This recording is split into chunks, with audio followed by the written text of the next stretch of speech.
আজকে ভারতের অবস্থাটা কি? আজ শেখ হাসিনার অবস্থাটা কি? ভারত আমাদের দেশের নির্বাচন ব্যবস্থাকে জবাই দিয়েছে, ধ্বংস করে ফেলছে। এদেশের এমন কোনো জায়গা নেই যে জায়গায় ভারতের হস্তক্ষেপ নেই। অথচ আমাদের প্রাইম মিনিস্টারকে কি বক্তব্য দিতে শুনলাম যে আমি ভারতের সাথে ভিসা ব্যবস্থাকে সহজ করে দিয়েছি। আচ্ছা, ভারত কি আমাদের দেশ না আর একটা দেশ? তা আমাদের দেশের প্রাইম মিনিস্টার অন্য রাষ্ট্রের ভিসাকে সহজ করে কিভাবে? কথাটা বুঝাতে পারিনি। উনি কি বলেছেন? ভারত ভিসাকে সহজ করছে এই কথা বলেন নাই। কি বলেছেন? আমি ভারতের ভিসা সহজ করে দিয়েছি। তার মানে উনি এদেশের প্রাইম মিনিস্টার নয়, উনি হলো ভারত কর্তৃক ভারতের একজন মুখ্যমন্ত্রী। মুখ্যমন্ত্রী আমি বলি নেই, গোটা ভারতের লোক তাকে মুখ্যমন্ত্রী বলে, এমনকি মুখ্যমন্ত্রী বলেই তাকে সম্বোধন করেছে। কিন্তু আমরা লজ্জা পাই, লজ্জিত।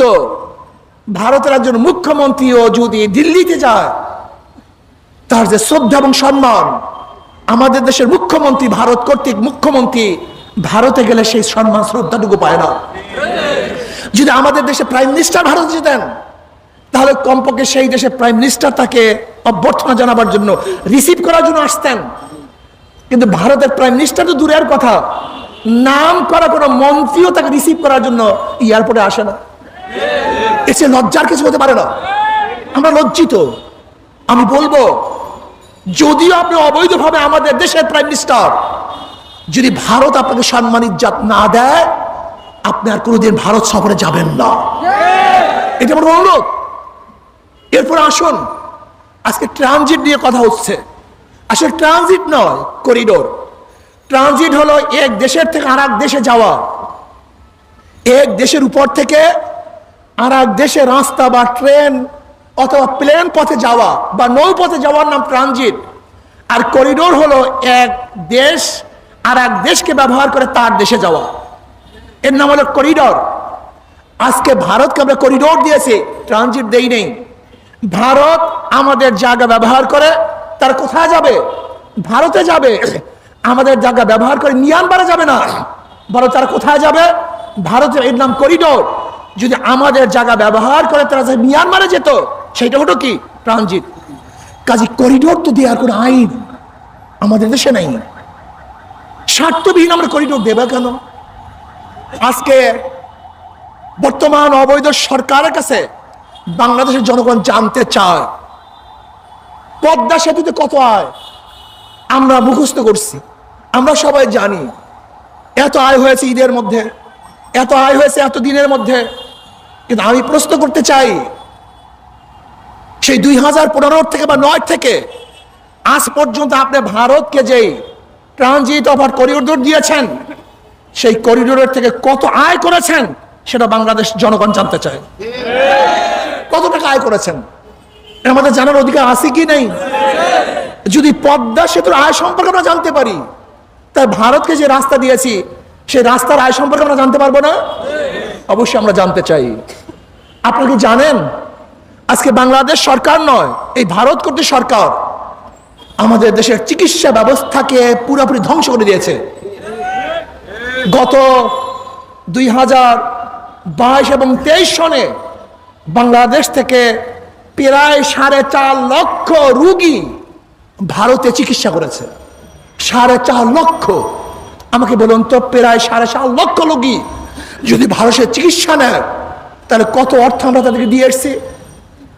আজকে বাণিজ্যিক চুক্তি, আমি প্রশ্ন করতে চাই, আমি জানতে চাই, এই বাণিজ্য চুক্তির মাধ্যমে আমাদের সিরাজ সাহেব ইঙ্গিত দিয়েছেন যে 26 কোটি মার্কিন ডলার আয় হয়েছে, 26 বিলিয়ন মার্কিন ডলার যেখানে বিনিময় হয়েছে, তার মধ্যে ভারত পেয়েছে 24 মিলিয়ন ডলার আর আমরা পেয়েছি মাত্র 2 মিলিয়ন ডলার।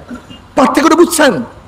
আমরা জানতে চাই, আপনি বাণিজ্যিক চুক্তির মাধ্যমে ভারতের লোক এদেশে চাকরি করতে পারবে, ভারতের কত ব্যক্তিরা আমাদের দেশে চাকরি করে এবং বাংলাদেশের কত ব্যক্তিরা ভারতে চাকরি করে, এটা আমাদের জানার বিষয় আছে কি নাই? আমাদের জানা মতে ভারতের প্রায় 10 লক্ষ লোক 10 লক্ষ লোক আমাদের দেশে চাকরি করে। আজকে প্রাইম মিনিস্টার মংলা নৌবন্দরকে ভারতের জন্য ছেড়ে দিয়েছে, চিটাগাংয়ের নৌবন্দরকে ভারতের জন্য ছেড়ে দিয়েছে। কিভাবে ছাড়ছে জানেন? চুক্তিটা কি জানেন? যদি বাংলাদেশের কোনো জাহাজ মাল খালাস করে, ইতিমধ্যেই যদি কোনো ভারতের জাহাজ আসে, তাহলে আমাদের জাহাজ সেখান থেকে চলে যেতে হবে, ভারতের জাহাজকে ইন করতে দিতে হবে। আজকে নেপাল থেকে বিদ্যুৎ আনার জন্য চুক্তি হয়েছে মাত্র 20 মেগাওয়াট, অথচ ভারত আমাদের থেকে হাজার হাজার মেগাওয়াটের চুক্তি করেছে। মাত্র নেপাল থেকে ভারত হয়ে এখন পর্যন্ত কিন্তু আমরা বিদ্যুৎ আনতে পারি নাই। প্রয়োজন আছে কিনা জানি না, কিন্তু ভারত আমাদেরকে হাজার হাজার মেগাওয়াট বিদ্যুৎ অলরেডি দিয়ে দিয়েছে এবং বিদ্যুৎ খাতে প্রায় 80,000 কোটি টাকা ঋণ।